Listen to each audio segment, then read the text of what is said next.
Basically out macroed him, and that's what it came down to. Upgraded him as well. We're going to get into game number 2 and find out if Hope Torture can bring it back and keep himself alive, or if Bomber can clinch a spot in the next round here at the GSL.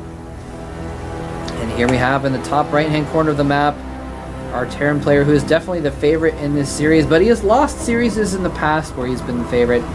It is StarTale's Bomber. And down here on the bottom right of the map is his opponent. Was an incredibly good Brood War player in the early days, and actually a very good StarCraft 2 player in the early days of StarCraft 2. Fighting to keep up with the scene now, it is Hope Torture into the rainbow.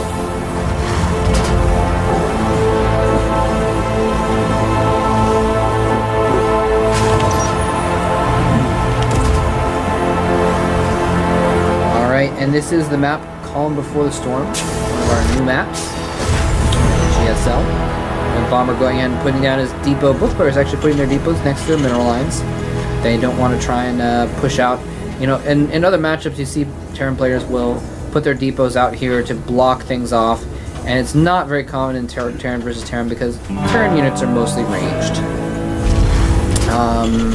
So, yeah, you usually don't have to. Well, actually, they're all ranged, I guess. No, I can't put the units not ranged. Anyway, point being, if you have your buildings out in front, then your enemy can take pot shots at you, basically. Now, this is a map. We do have Bomber scouting a little bit early, by the way. Hope Torture did not scout very well in the previous games.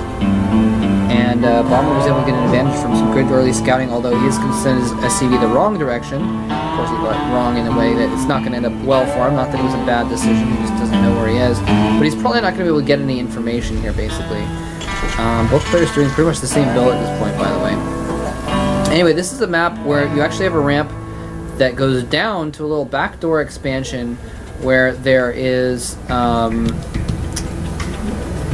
it's basically free because it's behind, so you can hold this ramp still despite taking an expansion down here. Of course, it is vulnerable to drops, since it is kind of way back in the back of your base. It's a long distance from where you're going to rally your troops at the front.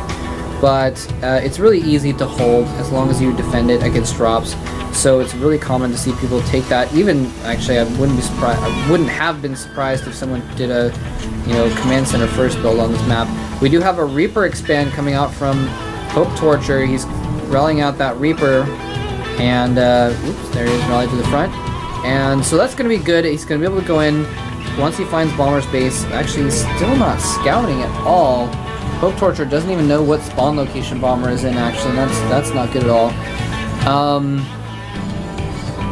I guess he's just going to scout with the Reaper and try and find out, maybe.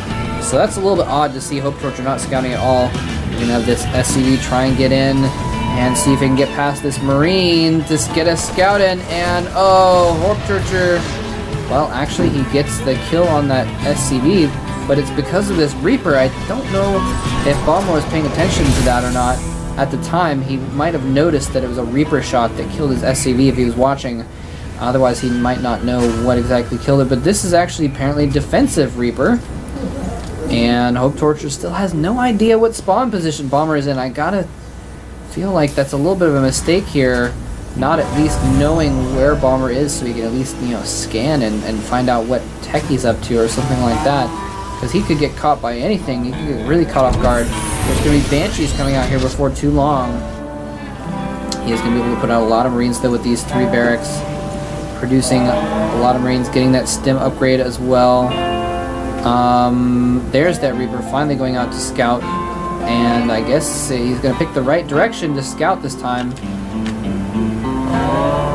And he doesn't really know, again, though, where Bomber is. He's just going to run this Reaper in, and it probably is just going to die when it hops up here. And, there he sees the bunker. He's going to hop in anyway. He sees the factory. Is he going to spot anything else? No, he's not going to spot anything else. Gotta look at the gas, but that doesn't really say much of anything. It does not tell him that there's a Banshee over here. Especially since the factory will often be the building that makes the tech lab. Oh, is he going to get in here after all? He is going to get in, and he scouts the Oh, he does see the Banshee. The Banshee's actually going to take time to kill that Reaper. Doesn't save the SCV building the command center, but picks off that Reaper. And now Hope Torture can really be prepared for this. In fact, he's going to try and cut off that Banshee on its path to try and get into his base. Here comes the Banshee. It's going to fly right over. What will Bomber do? Will he react in time? No, he will not. Loses that Banshee for free. Doesn't even take a shot on those Marines. So that was really bad. He's got his Banshee scouted and he didn't pay attention to it as it went in. And it just got popped there, so not very well done by Bomber. And so as a result, we have Hope Torture getting his expansion up a lot sooner. Look at this, even as a turret back here, so the Banshees come in to try and harass. The turret will help fend it off.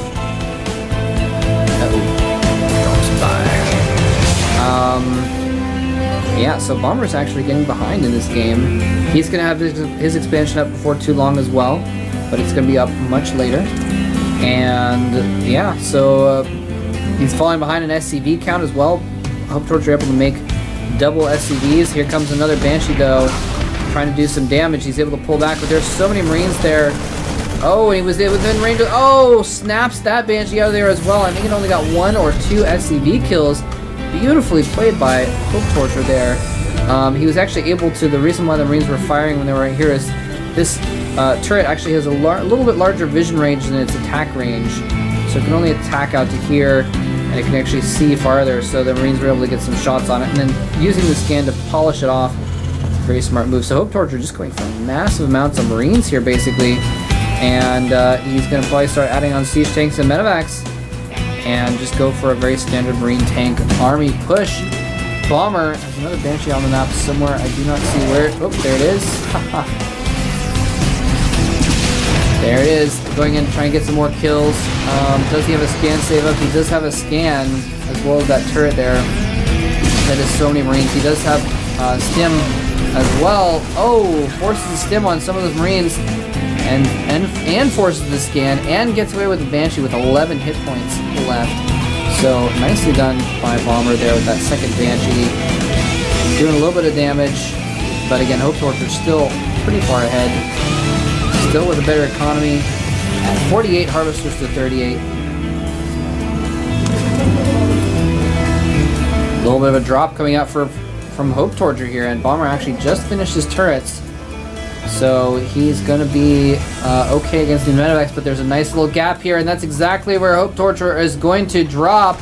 Nice little drop here, and he actually, Bomber drops mules there, not even realizing that the drop is incoming. Hope Torture is got to be careful though. There's some Marines. He doesn't want to walk his medevacs into the turret fire either. He's actually being really careful about that. But here comes Bomber. He's attacking in only with 1 medevac, so he's going to be able to heal up more, but the siege tank is definitely going to neutralize things. Oh, and oh, wow. Somehow Hope Torture saves that medevac and is able to keep those units alive and keep his supply lead as high as it is, which is 24 at the moment. Bomber starting to macro up as well, starting to produce lots of Marines here. He's getting his tanks going on. Let's check the tank count. 2 tanks out for Bomber, only the 1 for Hope Torture. He got his factory a little bit later. Starting to produce tanks. He does have a lot of medevacs out though. Yeah, 5 medevacs to the single medevac that Bomber has been able to produce thus far.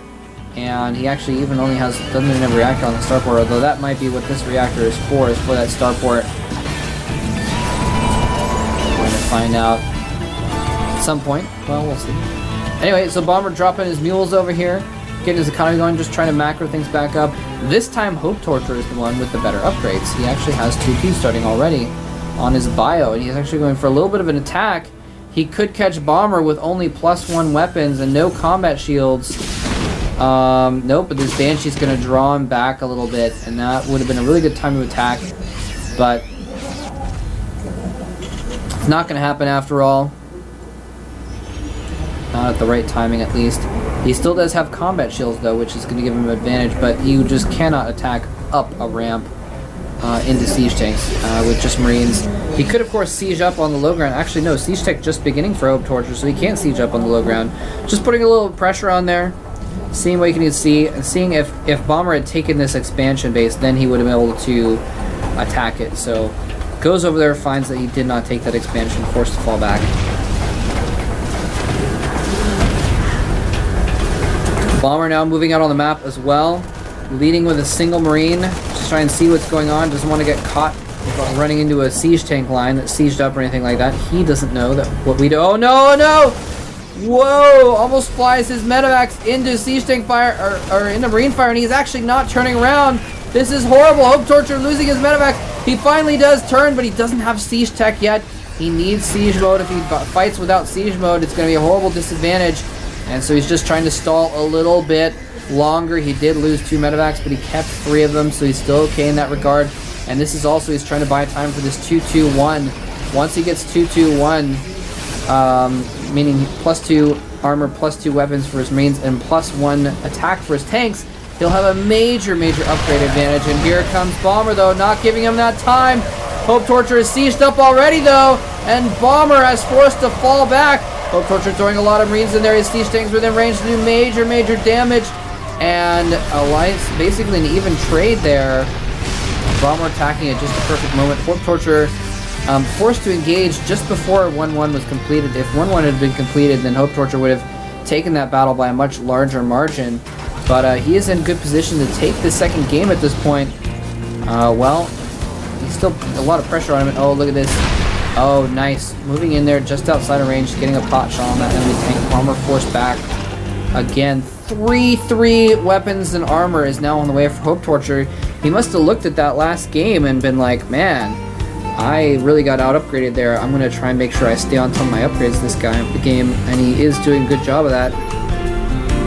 Armory just now going down for Bomber, so he's going to be late on his mech upgrades as well, although Hope Torture is not taking his chance to get his +2.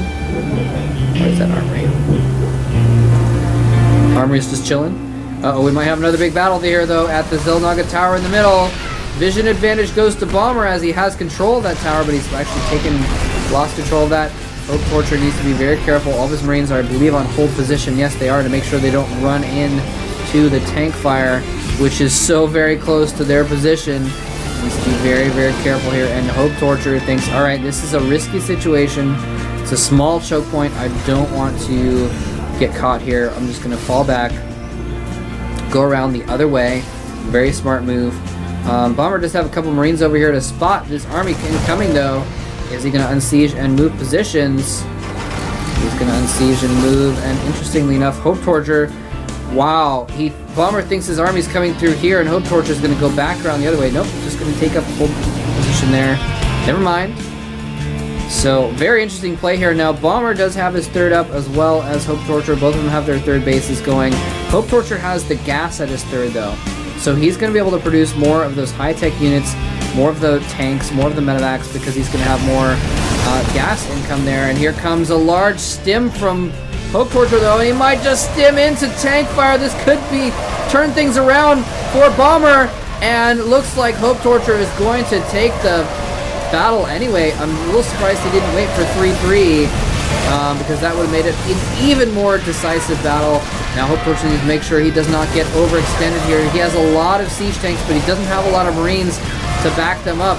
So he needs to move in here, and there's the GG coming from Bomber. Hope Torture takes game number 2, and we are finally, for the first time this evening on this stream, going to go to a game number 3. We're going to see an ace match to see who is going to advance to the second round.